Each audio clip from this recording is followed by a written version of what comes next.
Assalamualaikum warahmatullahi wabarakatuh. Selamat pagi. Selamat pagi. Hari ini kita balik lagi di podcastnya Visip Unit Komunikasi Rasa. Jadi komunikasi rasa ini nanti dari obrolan kita itu akan banyak rasa. Yeah. Mungkin rasa lapar atau rasa apa kali kan. Pokoknya semua rasa ada di setelah kita ngobrol nanti banyak ngalir dan segala macam itu bakal banyak rasa. Makanya itu komunikasi rasa gitu. Hari ini ada di depan saya itu saya perkenalkan dulu. Namanya Mas Iyut, manggilnya Mas atau Bang? Atau Mas. Udah? Oh Mas, oke. Ya. Mas Iyut Dwi Mursito M.Ikom gitu. Jadi ini sebenarnya teman lama sih.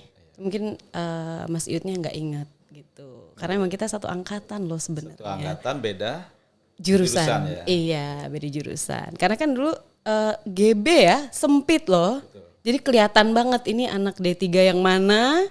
Anak S1 yang mana, anak teknik. Dulu kan masih gak ngerasain ada anak teknik di atas. Masih. Iya kan, berarti masih bener tuh satu angkatan gitu. Sama siapa tadi kita ngobrol, Komi ya. Gitu. Rike ya. Iya Rike, terus ketemu lagi kita di sini. Sekarang sebagai Pimret Iko Bengkulu. Oke, temanya kita hari ini tentang peluang dan tantangan menjadi konten kreator.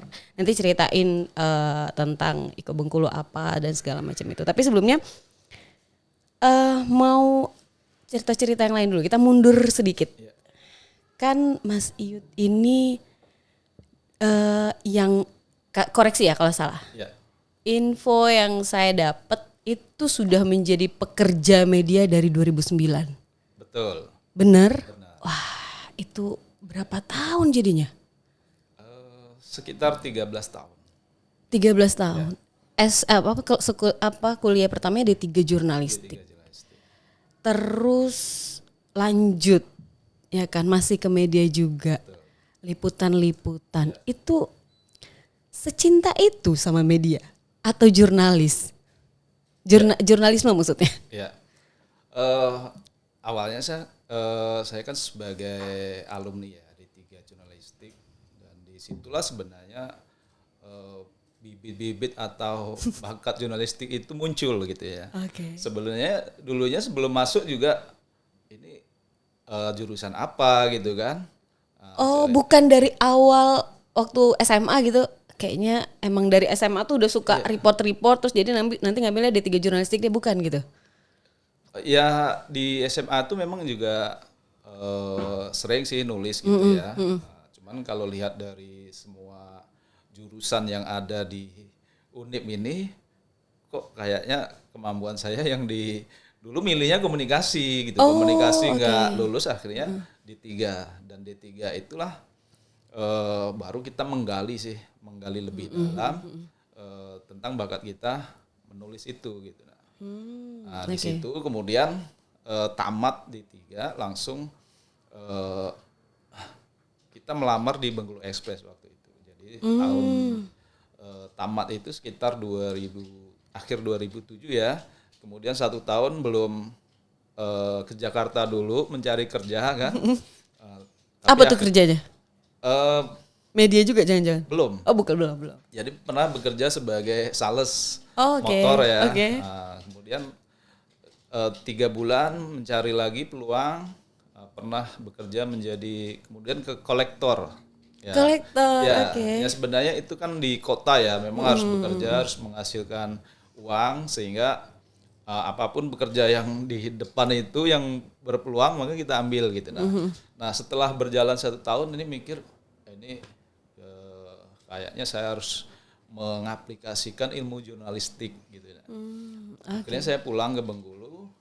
Bengkulu Express menjadi pilihan saya untuk bekerja, berkarir di sana.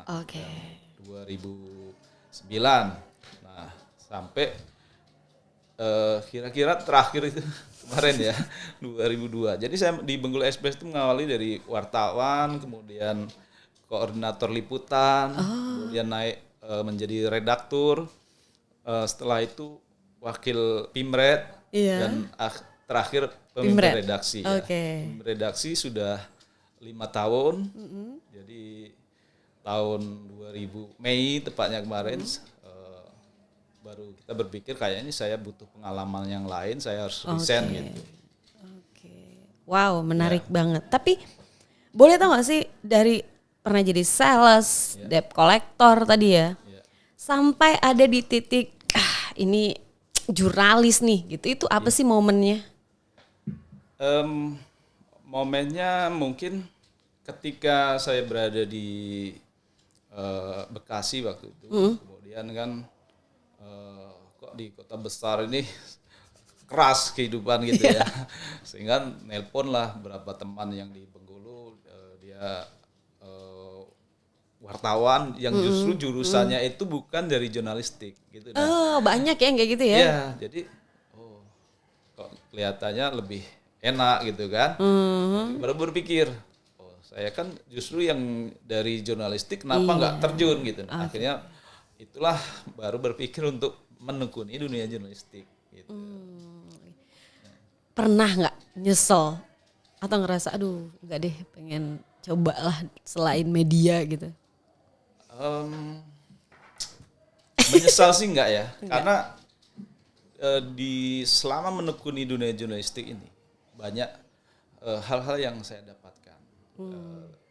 Saya itu kalau dari sisi ini ya tumbuh lah istilahnya, dari sisi pengetahuan, ilmu, pengalaman, jaringan itu banyak yang saya dapatkan gitu.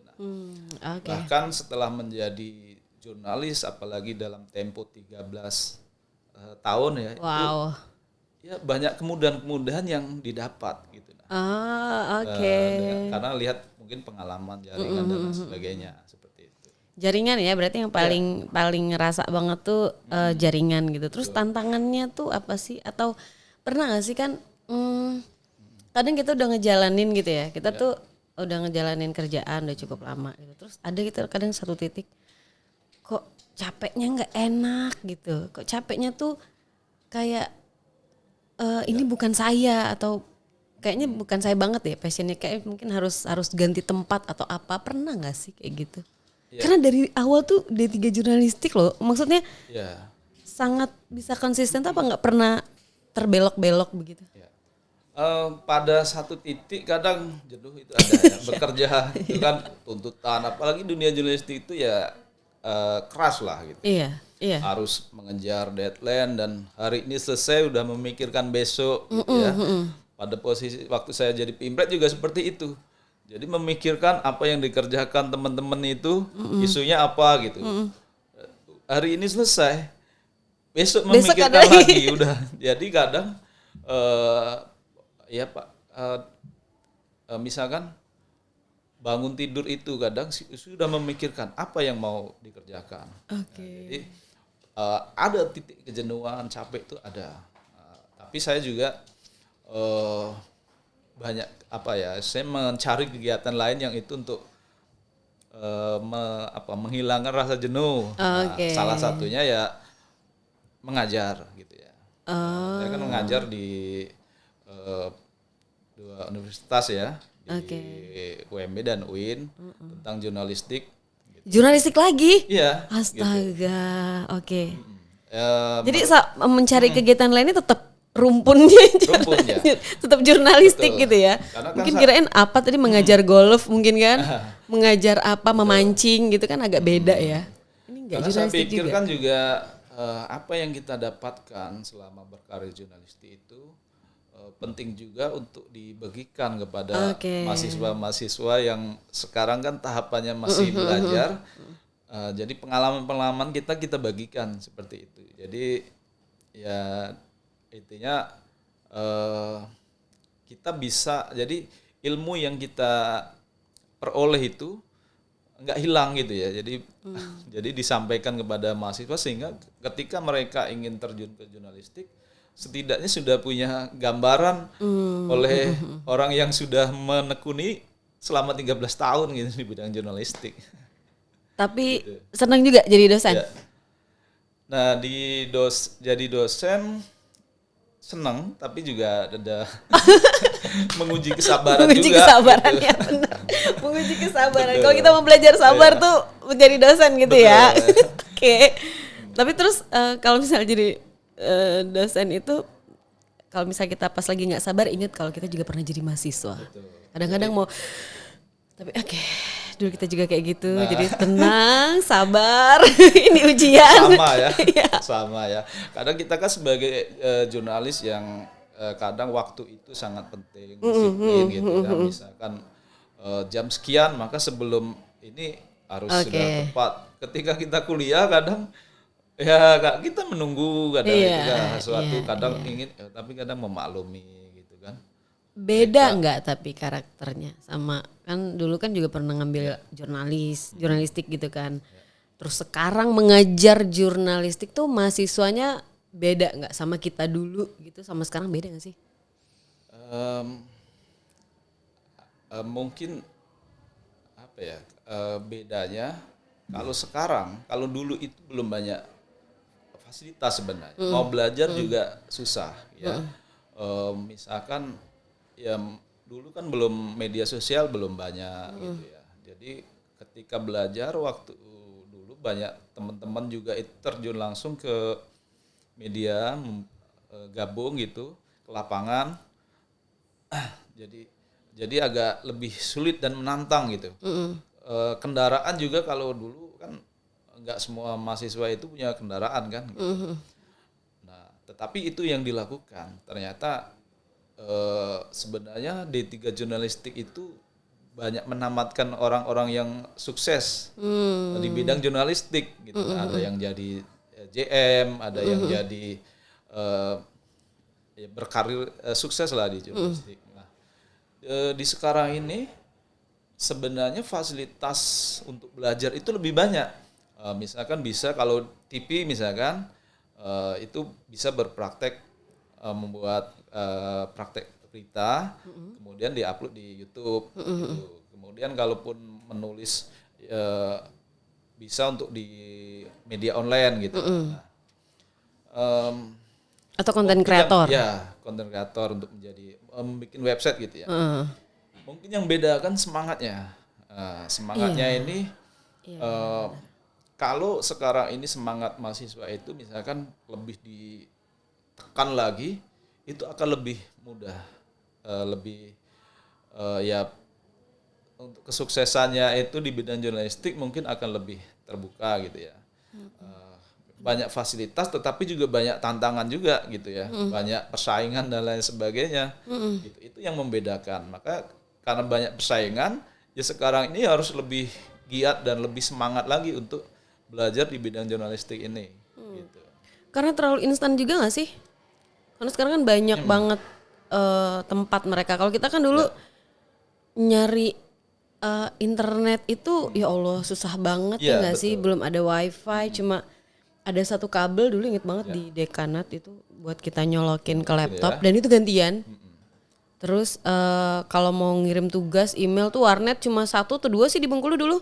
Terus kayak ngantri gitu kita ngirim email gitu kan. Sekarang tuh kayak lebih banyak gak sih lebih mudah terus jadi akhirnya lebih instan terus mereka jadi kayak ngerasa kalau ditanya pengen jadi apa sekarang tuh udah beragam ya pengen jadi konten kreator pengen kayak siapalah kita sebut Atta Halilintar lah atau apa gitu kan atau mungkin konten kreator lainnya kayak gitu kan tapi ya itu tadi semangatnya sama mungkin kalau jurnalis itu harus kritis nggak sih ya kan sebenarnya nggak harus nggak harus ya nggak harus kenapa karena konsepnya kan gitu tidak semua pembaca berita juga senang yang kritis-kritis gitu.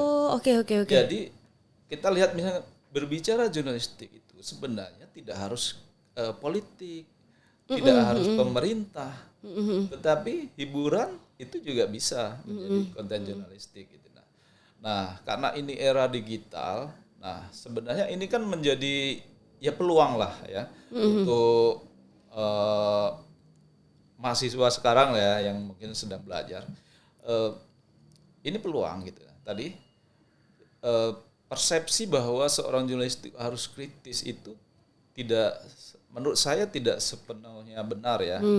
Karena gini, pembaca media, terutama media digital ini, kan banyak karakteristiknya. Iya. Misalkan ada yang suka bacanya itu game. Nah, maka harusnya seorang jurnalistik yang dia juga menyukai game. Gitu. Nah, Oke. ada yang menyenangi berita artis Korea misalkan. Paling tidak yang menulis juga, dia juga harus menyenangi Harus gitu. Nah, iya. jadi Biar nggak- nyampe ya pesannya. Iya, Oke. jadi nah apa misalkan kuliner gitu. Nah, itu akan lebih bagus yang menulis juga dia memang menyukai seperti itu. Tetapi kalau mereka misalkan hobinya ya mengamati pemerintahan itu juga lebih bagus gitu. Nah, karena kan jurnalis itu tidak mengurusi satu persoalan saja Iya, gitu. Nah, satu bidang saja iya ya bidang benar-benar. saja. Semua artinya semua kehidupan itu yang menjadi bagian yang disorot oleh jurnalis. Tapi kan tidak semua orang itu senang politik, tidak semua itu senang yang game gitu. Nah, makanya lebih bagusnya itu kita bekerja berdasarkan kesenangannya Oke. gitu. Get the point. Makanya ada jurnalisme fashion, Ya, ada jurnalisme apa sastra ya. sastra, gitu. ada jurnalis otomotif Iya benar. eh, dan Gosip. gosip Itu masuk ada juga ya? Nah, Nah, benar Iya. ya. Jangan benar yang ada di buku yang saya baca ya, nih. kalau Gimana tuh? gosip ya, kalau di ini sebenarnya itu tidak termasuk kategori ini, tetapi sekarang kan juga kalau kita lihat ya media-media itu juga menjadikan itu bagian dari sebuah Iya. hiburan gitu ya. Ya, asal konteksnya dia tidak terlalu vulgar atau tidak melanggar kode etik lah. Iya. Sebenarnya sah-sah aja. Sekarang kan misalkan artis yang dia public figure, kadang dia membuat status di WA itu kadang sudah bisa menjadi berita. Gitu nah. Tapi harus ada koridor yang ini ya bisa dijadikan berita, ini tidak, paling tidak harus tahu lah. Oke. Kita ngomongin Iko Bengkulu. Jadi Ya. tadi kan cerita dikit dari wartawan, terus naik. Jadi kayak tangga gitu loh. Dari waktu di BE itu wartawan, koordinator segala macam itu tangga sampailah reach top banget tuh, udah paling tinggi tuh Pimret. Siapa sih yang nggak pengen jadi Pimret? Udah mantep lah posisi, udah aman lah ya gitu. Terus tiba-tiba seorang Mas Iyut yang udah terkenal di Bengkulu Express tiba-tiba mengundurkan diri dan buat Iko Bengkulu. Itu kenapa sih awalnya? Ya, sebenarnya saya mengundurkan diri memang banyak pertanyaan juga ya. Kenapa nggak ada angin, nggak ada hujan gitu. Karena saya sudah berkarir di Bengkulu Express itu 13 tahun gitu. Dan pada posisi pemimpin redaksi, saya menjadi Pimret itu kurang lebih sudah 5 tahun gitu. Nah, jadi kalau presiden itu menurut saya sudah habis masanya gitu ya. Ini kalau saya nggak mengundurkan diri, saya pikir ini nggak diganti nih gitu kan. Ya, sebenarnya ya kita kerjakan keseharian sebenarnya nggak ada masalah gitu. Tapi sebagai saya berpikir bahwa saya butuh pengalaman baru gitu ya. Butuh pengalaman baru, mendapatkan situasi yang baru. Kalau kata banyak motivator itu keluar dari zona nyaman dulu gitu. Ke zona nol gitu ya. Ini zona nol karena memang di Iko Bengkulu ini saya mendirikan baru. Jadi kalau sebenarnya kalau ingin bukan zona nol, meloncat ke perusahaan lain juga ada banyak peluang gitu ya, yang mungkin cari yang gajinya lebih tinggi atau ini, cuman itu tidak saya lakukan gitu. Nah, cuma saya lebih memilih ke zona nol dulu gitu, untuk belajar lagi gitu. Nah, mengelola perusahaan sendiri gitu.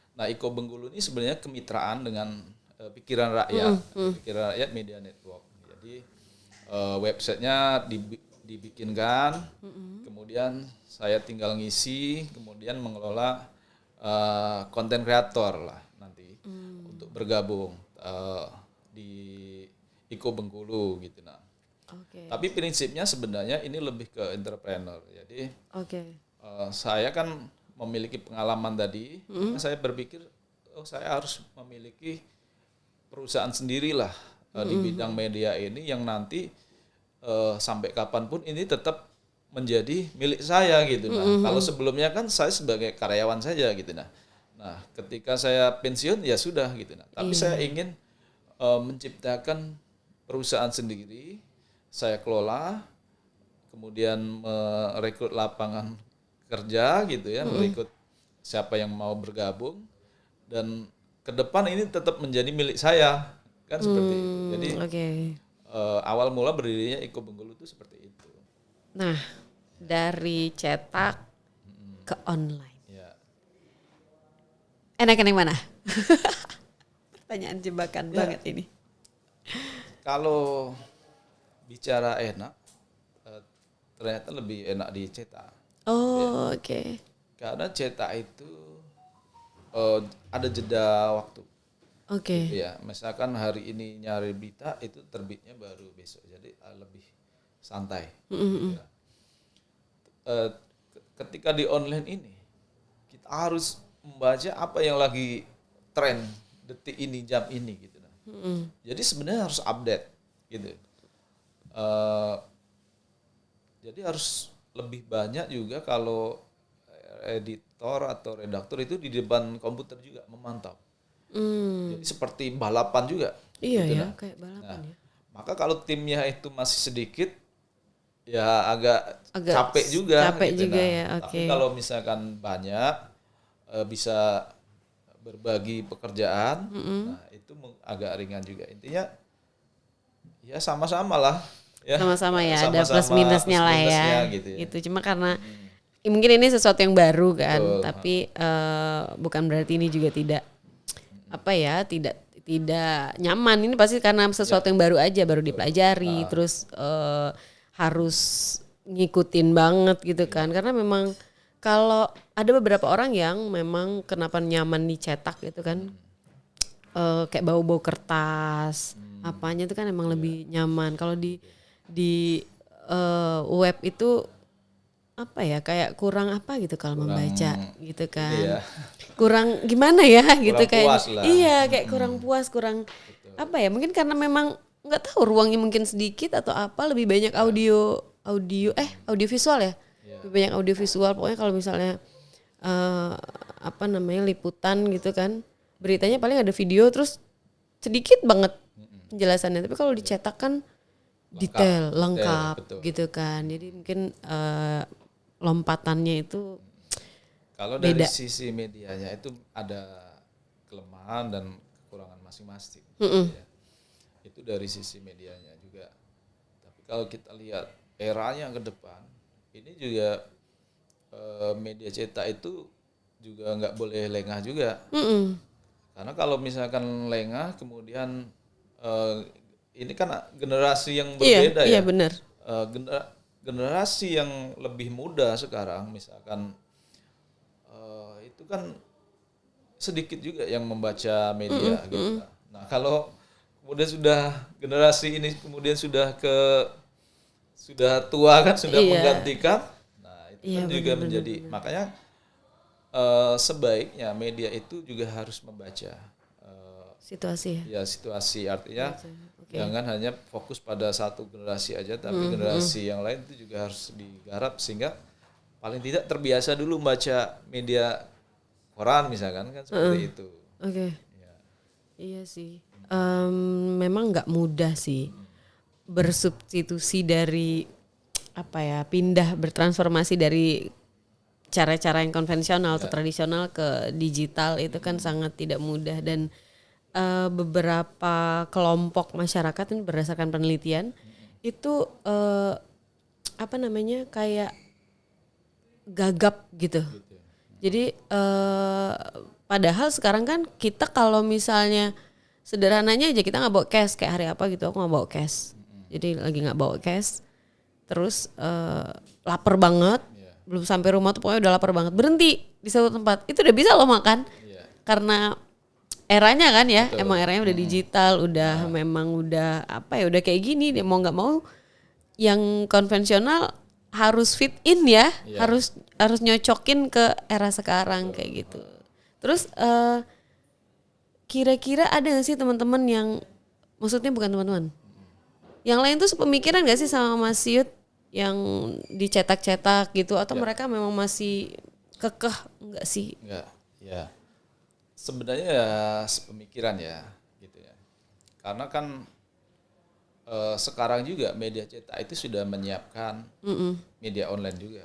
Gitu. Nah, itu kan ini masuk ke penelitian saya kemarin sebenarnya, tesis ya. Iya. Saya itu kan membahas tentang kebijakan redaksi media di era digital. Jadi sekarang semua media cetak itu sudah menyiapkan media digitalnya, media online-nya, kemudian media sosialnya. Gitu. Nah, dan kontennya, jadi sebenarnya sudah dipisahkan mana yang untuk media cetak, mana yang untuk media online. Artinya mau nggak mau harus mengikuti. Gitu. Nah, dan saya pikir media cetak juga sudah menyiapkan itu. Gitu. Nah, tetapi tidak bisa dipungkiri sekarang ini yang masih membutuhkan media cetak itu juga masih banyak. Masih banyak ya? Terutama pengiklan-pengiklan itu. Itu juga masih banyak juga yang beriklan di media cetak. Gitu. Oh iya Mas? Iya masih banyak. Oh oke. Nah, tetapi biasanya akan dilihat tidak sekedar media. Biasanya pengiklan itu akan melihat berbagai faktor. Oke. Gitu. Nah, kalau di penelitian saya kemarin ya tesis itu kan kebijakan redaksi media itu ada 3 nih.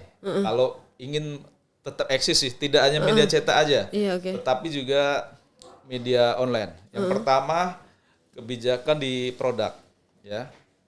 Jadi kalau media cetak dia harus punya online, kemudian harus punya media sosial, kontennya harus bagus, gitu, konsisten dan masih dipercaya, itu dikuatkan. Nah, jadi beritanya terbit di media cetak juga di media online, sehingga pembacanya lebih banyak. Gitu. Nah, kalau hanya misalkan mau media online aja, ya kontennya ini harus lebih bagus lah dari yang lain. Gitu. Harus lebih update, kemudian setidaknya informasinya itu benar lah, yang dibutuhkan, jangan sesuai tren misalkan apa yang ini, jangan hoax dan lain sebagainya, atau jangan kadang update kadang enggak gitu.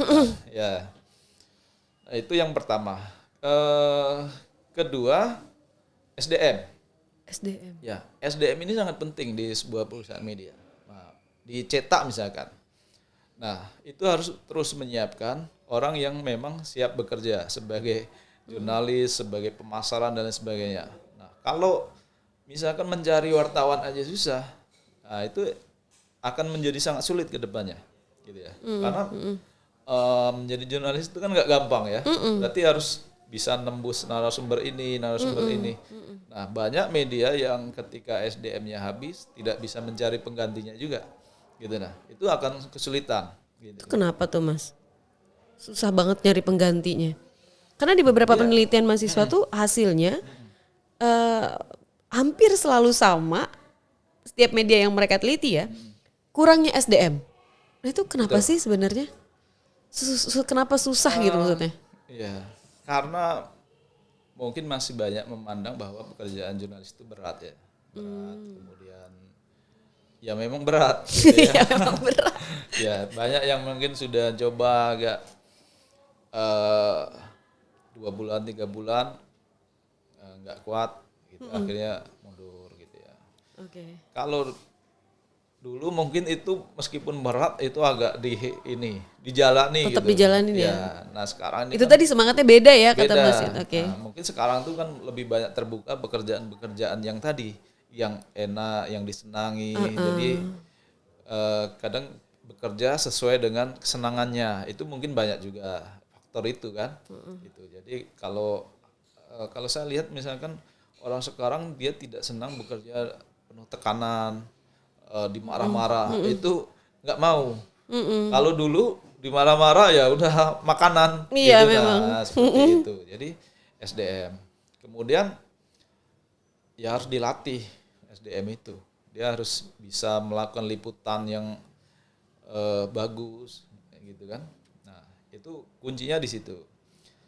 SDM juga tidak hanya terkait produk ya, mungkin SDM dia tuh harus bisa bergaul, bisa melakukan bersosialisasi dengan stakeholder, itu kan sangat penting, gitu. Nah, jadi kalau punya SDM tapi diam aja kerjanya, nggak bisa bersosialisasi, itu susah juga gitu. Kan namanya media itu kan harus banyak bertemu orang, melobi, bersosialisasi dan lain sebagainya itu. Nah, yang ketiga ini kan kebijakan ekonomi politik media. Iya. Nah, tadi ekonomi politik media itu ya ada produk juga masuk, kemudian yang paling kedua ini yang paling penting, proximity, pendekatan kepada stakeholder. Nah, harus dekat dengan ya, misalkan dengan pejabat, harus dekat dengan pelaku usaha yang dia kira-kira pengambil kebijakan gitu. Dekat ini kan kalau sudah dekat akan mudah segalanya. Misalkan mudah mencari berita, mudah melobi iklan, kan penting itu gitu.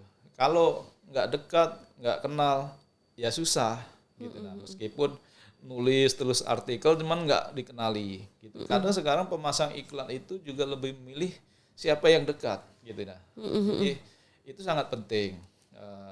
Ya proximity. Kemudian yang berikutnya adalah kolaborasi. Kolaborasi misalkan misalkan terkait kegiatan ya. Melakukan kegiatan sama-sama dengan stakeholder tadi kan yang instansi yang didekati gitu. Sehingga biar lebih akrab lah istilahnya kan, saling menguntungkan. Nah, kemudian branding ya. Nah, media ini brandingnya harus diangkat gitu sehingga orang kenal, percaya gitu kan. Oh, ini nah, branding ini kan butuh waktu juga kalau media baru. Kalau media lama brandingnya udah besar itu akan dicari orang. Tapi kalau media baru brandingnya ini mau nggak mau harus dinaikkan, tapi kalau udah besar juga nanti dicari orang juga gitu. Nah, kemudian juga melakukan kompetisi lah. Jadi kita tuh kan kompetisi untuk meningkatkan kualitas ya. Kalau ada kompetisi misalkan penulisan di mana misalkan ikut gitu. Nah, sehingga kalau menang gitu kan, kalau menang orang akan melihat ini media ini bagus gitu. Nah, jadi wartawannya juga bagus. Kalau kalah ya anggap aja ini belajar memperbaiki kualitas. Dan kalau di media cetak juga ada kompetisinya itu antar Sumatera misalkan. Nah, sehingga kan mendapatkan penghargaan itu. Kalau di Bengkulu Express kemarin kan setiap tahun mendapatkan penghargaan. Kadang mengikuti kompetisi di perusahaan BUMN misalkan. Pertama yang ketika BUMN mengadakan kompetisi kita ikut, mereka kan oh ini aktif gitu kan media kan. Ya, kalau menang yang ngikut juga namanya bisa naik juga lah, dipercaya orang oh ini bagus gitu kan. Kalau kalah ya itu ada dianggap belajar. Gitu. Jangan pernah menyerah untuk belajar kan seperti itu. Nah, berapa poin itu harus dilakukan kalau kita memang ingin sukses ya di bidang media ini. Gitu. Nah, kalau itu sudah dijalankan, saya pikir mudah. Ya bisa lah gitu ya. Kalaupun kita baru misalkan kayak Iko Bengkulu, ya mungkin 1 tahun susah dulu kan. Tapi kalau konsisten, tahun berikutnya orang sudah mulai kenal kan. Kemudian bekerja sama, melobi iklan atau mencari berita itu akan mudah seperti itu. Oke, Mas Yud, 4 redaktur di Iko Bengkulu. 3-nya adalah mahasiswa. Nah, tadi proximity, terus apalagi kayak harus bisa melobi lah, bukan hanya bisa menulis ya, tapi emang punya kapabilitas yang lain gitu. 3 orang ini digembleng dulu baru masuk Iko Bengkulu atau memang ngelihat nyari-nyari oh ini nih kayaknya udah agak jadi nih gitu, diambil atau gimana?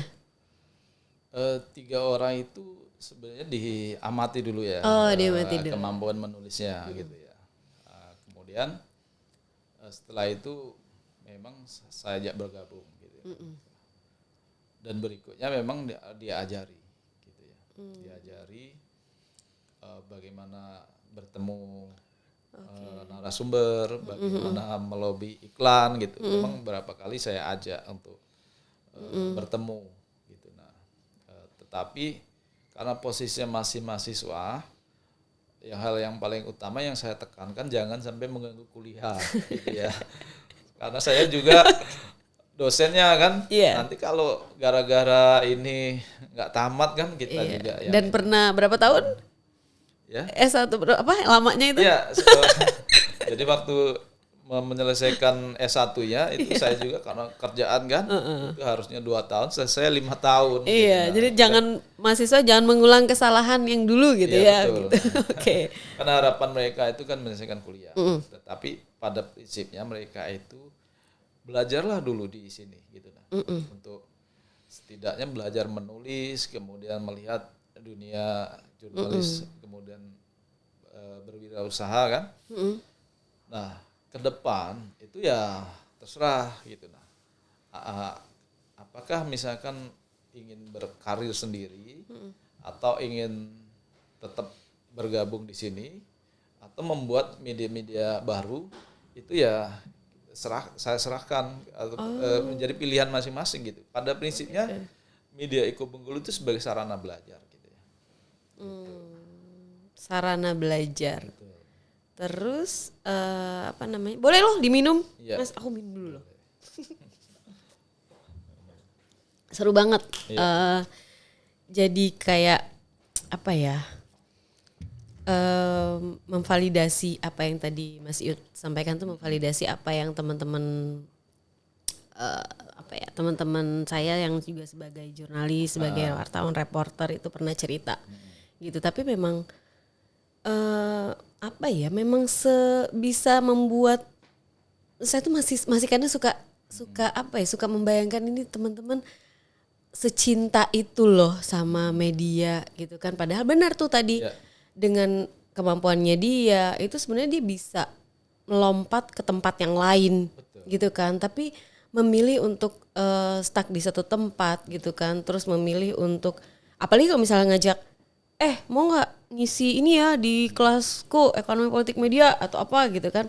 Oh boleh tuh kayak mereka tuh senang banget gitu kan, kayak ada sesuatu yang mau dibagi gitu kan. Padahal kalau kita ngelihat ya itu tadi kemampuan dia tuh dia bisa banget lompat, dan itu membuat kita tuh tersadar sepenting itu ya mencintai apa yang kita kerjakan. Dan menurut saya kalau dari cerita-cerita mereka ya, mereka menjadi jurnalis yang punya sikap menurutku. Menurutku jadi kayak karena mungkin menjalankannya bukan karena salary ya, bukan karena pendapatan. Jadi memang dia berpegangnya cukup dengan apa ya, sikapnya dia, lalu kemudian kode etiknya, kaidahnya dia mengikuti itu gitu. Intinya kalau sudah menyenangi itu ya menikmati gitu. Mungkin kalau Mbak P tahu ya, saya dulu tuh tahun 2010 itu tes CPNS di UNIP. Oh iya? Ya. Oh belum tahu. Jadi tuh. waktu itu tes CPNS sebenarnya bukan keinginan sendiri. Okay. Ada teman yang dorong-dorong gitu. Kebetulan waktu itu ada jurusan D3 diambil sebagai humas. Oh, okay. Setelah tes tertulis ternyata saya itu masuk ke 3 besar yang harus diwawancara. Oke. Gitu. Terus? Dan setelah lulus ya memang kan harus memilih itu. Iya. Antara di BE dan juga antara di UNIP itu. Karena waktu itu saya masih mencintai pekerjaan sebagai jurnalis, saya memilihnya sebagai wartawan. Jadi saya tidak lanjutkan itu sebagai untuk melakukan interview kan. Padahal kalau mungkin banyak orang yang ingin kan. Iya. Jadi, kesalahan sih. Tapi keren loh Mas Yud, bener-bener bisa sekonsisten itu. Karena anak muda sekarang ya menurutku itu kadang mereka nggak tahu apa yang mereka suka, cuma kayak ikut-ikutan. Misalnya kayak lagi trennya ini ikut, tapi kalau misalnya ditanya suka nggak sih ngerjain itu, atau misalnya memang itu passionmu nggak sih gitu, nggak tahu sih. Terus nanti akhirnya bosen. Apa entrepreneur juga, gelar entrepreneur itu kan membuat orang seneng nih nanti ditepuk-tepukinnya ini sebagai entrepreneur gitu kan, terus buatlah juga. Tapi nggak sampai setengah tahun, cuma mungkin kurang dari 6 bulan, terus bosen, udah nggak buka lagi. Itu kan berarti dia tuh kayak ngikut-ikutan gitu, dan sementara bisa konsisten itu keren loh. Tapi ini saya juga mungkin ini ya, mungkin bagi yang tadi yang belum punya Passion. Saya sarankan jadi jurnalis aja. Oh ya? Iya. Kenapa tuh? Karena selama menjadi jurnalis, kalau istilahnya jeli gitu, nanti banyak ilmu-ilmu yang didapatkan, gitu ya. Okay. Nah, banyak juga wartawan itu kan sebenarnya yang dia bekerja itu karena kepepet, gitu ya. Artinya nggak ada pekerjaan lain, kemudian jadi wartawan. Ternyata setelah menjadi wartawan itu secara pengetahuan tumbuh lah banyak, karena pengalaman saya ya, misalkan waktu dulu sering liputan di politik tentang pemilu misalkan. Nah, karena saking seringnya itu undang-undang pemilu, jadi aturan-aturan pemilu itu hafal gitu. Jadi udah sama seperti KPU lah, gitu. Dan itu sangat penting gitu ya. Nah, makanya banyak wartawan itu kan jadi anggota KPU sekarang kan di Bengkulu ini. Ya ada yang di Kaur, ada yang di Lebong, ada yang di kota. Itu banyak wartawan gitu. Nah. Dan artinya ilmu-ilmu yang lain juga sama gitu. Apakah itu ilmu ekonomi tentang misalkan bursa saham gitu. Kalau kita konsisten melakukan liputan dan sambil belajar, ingat kata Pak Dahlan itu, kalau sudah lama nih menjadi wartawan itu harusnya menjadi pakar gitu kan, karena sering mendengarkan orang. Orang bicara apa kita kan mendengarkan, menganalisa, oh seperti ini masalahnya, kemudian kita bisa ngambil kesimpulan. Nah, jadi pengalaman itu membuat kita juga tumbuh secara pengetahuan, sehingga kedepannya misalkan kita mau kemana itu lebih berpeluang. Apakah mau ke ya jadi KPU misalkan atau bahkan kalau banyak juga yang tes PNS lulus karena mungkin secara ini sudah belajar sebelumnya kan. Ada juga yang bekerja di BUMN, itu banyak juga. Artinya sebenarnya untuk menjadi jurnalis itu bisa menjadi langkah awal lah untuk membuka karir-karir di berikutnya gitu. Make sense sih, karena wartawan itu kan ya misalnya dia megang satu ya suruh liputan kayak tadi bursa saham, apakah itu tentang pemilu dan segala macam itu ya. Dia harus punya stok pengetahuan dulu kan sebelum akhirnya dia misalnya nanti dia menganalisis lah apa gitu kan. Jadi kalau misalnya dia nggak tahu kan mungkin nggak bisa menganalisis gitu. Emang selalu harus ada stok dulu. Jadi lama-lama kalau stoknya banyak kan akhirnya jadi pakar. Iya benar, menjadi make sense. Jadi harus jadi, kalau nggak tahu dia jadi jurnalis dulu ya, disuruh ya. Iya harusnya, kalau belum artinya kalau belum tahu nih mau ngapain, jadi wartawan aja, bangun jaringan, belajar, cari ilmu dari banyak. Yang kita temui itu kan orang-orang hebat ya. Misalkan sekelas manajer bank, kita banyak ngobrol, kemudian kita serap ilmunya gitu kan, sambil wawancara, kita wawancara politisi, kita ambil ilmunya seperti itu. Sebenarnya kalau menurut saya sih jadi wartawan tuh pendidikan yang paling lama. Jadi menjadi kita lebih, karena belajar terus ya. Iya belajar terus gitu. Kalau bener. Belajar terus ya bisa tumbuh gitu. Iya, tapi kan tipikal anak sekarang nih, nggak tahu juga sih, ini terlalu prematur juga mungkin statementnya, tapi yang banyak ditemui itu sekarang itu anak-anak, kalau dulu kan jurnalis itu cara dia menggali informasi, cara dia dia harus siap dulu nih sebelum ngeliput ini, dia harus tahu dulu nih info. Nah kalau anak-anak sekarang kan dia mau disuruh ngeliput apa, udah main datang aja, terus nggak nyiapin apa-apa di kepalanya dia untuk ditanya atau apa, terus yang ditanya juga nggak terlalu misalnya nggak ngegali-gali banget gitu, nggak cek dan recheck banget misalnya gitu. Nah itu kan juga akhirnya membuat beberapa orang ngelihat ini agak konotasinya juga ada juga yang menjadi negatif ketika melihat lu jurnalis paling gitu doang, paling dikasih ini, padahal kan enggak semua gitu kan. Gitu loh Mas Yud mungkin. Ya ini karena apa ya, saking banyaknya mungkin yang Iya. ke ini dan memang harus dimentori gitu. Iya ya. Saya selalu menekankan sih kalau wartawan itu sebaiknya mempersiapkan diri dulu sebelum wawancara sehingga paling tidak ada bahan pertanyaan gitu. Kalau kadang kan banyak wartawan itu kalau wawancara itu lebih rame-rame gitu. Jadi yang bertanya satu gitu kan. Menurut saya itu tidak efektif gitu.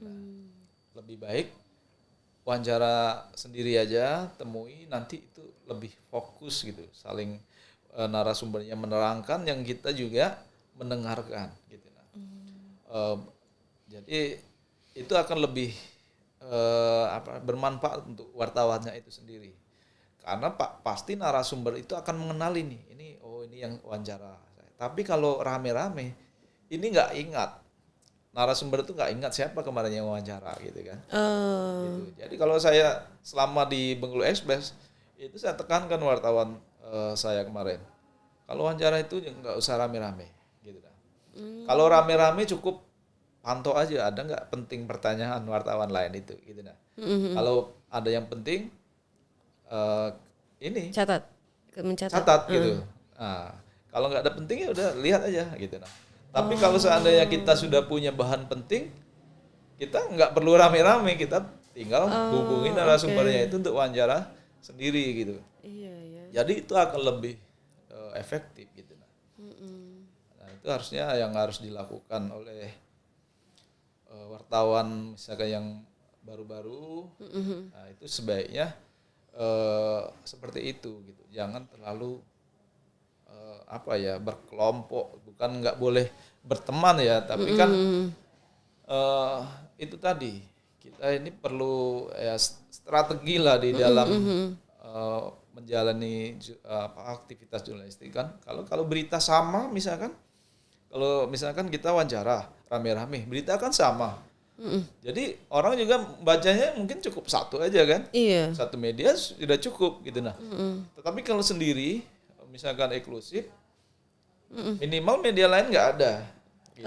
Angle-nya beda gitu ya. Oke. Gitu nah. Itu harusnya yang dilakukan tuh media-media atau wartawan-wartawan yang masih baru sekarang. Gitu. Dan itu yang Mas Yud lagi lakukan keempat redaktur ini. Nah, yang keempat redaktur ini memang kita latih, tapi masih terbatas ya karena aktivitas kuliah mereka kan. Tapi yang saya lakukan sekarang juga masih seperti itu, terutama harus kita tekankan untuk lebih membangun jaringan, turun ke lapangan, kemudian membuat konten-konten yang berbeda gitu.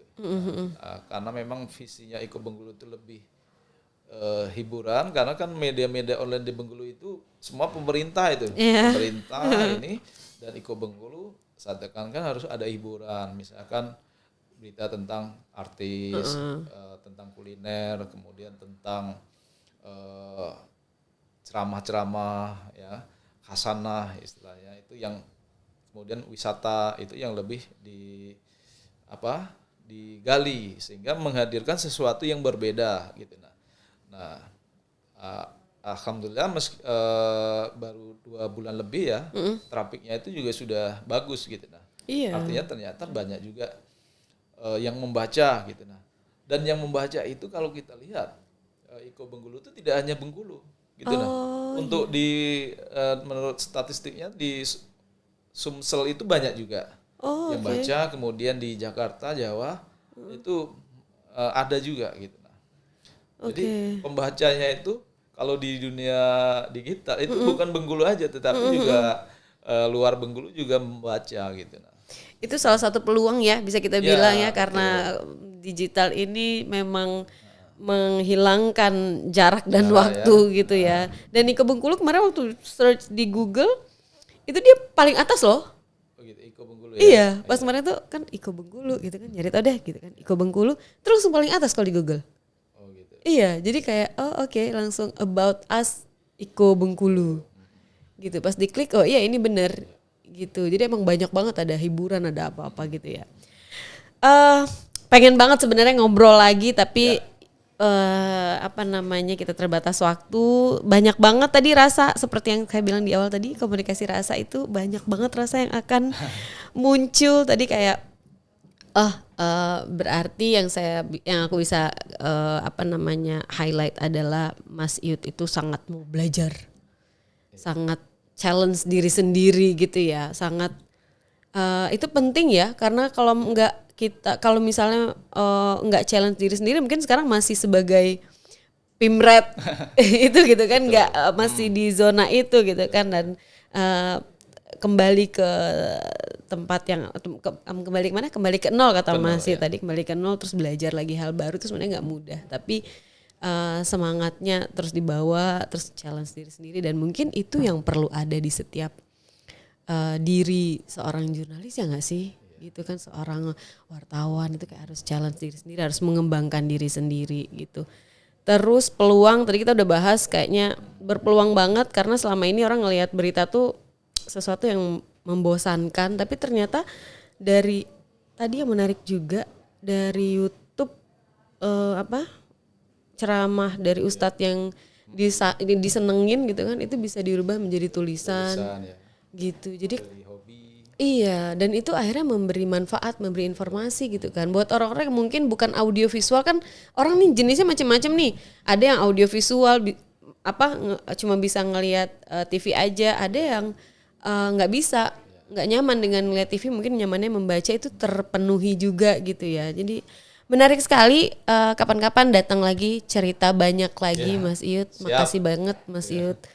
Sukses buat Iko Bengkulunya. Amin. Sekarang udah 800, tinggal dikit lagi ya, berarti bisa hire banyak-banyak. Mudah-mudahan nanti punya banyak tim lagi dari sini gitu, karena alumni juga di sini. Saya tutup. Kita selesai di komunikasi rasa, peluang dan tantangan menjadi kreator. Selamat pagi, masih pagi ya? Oke.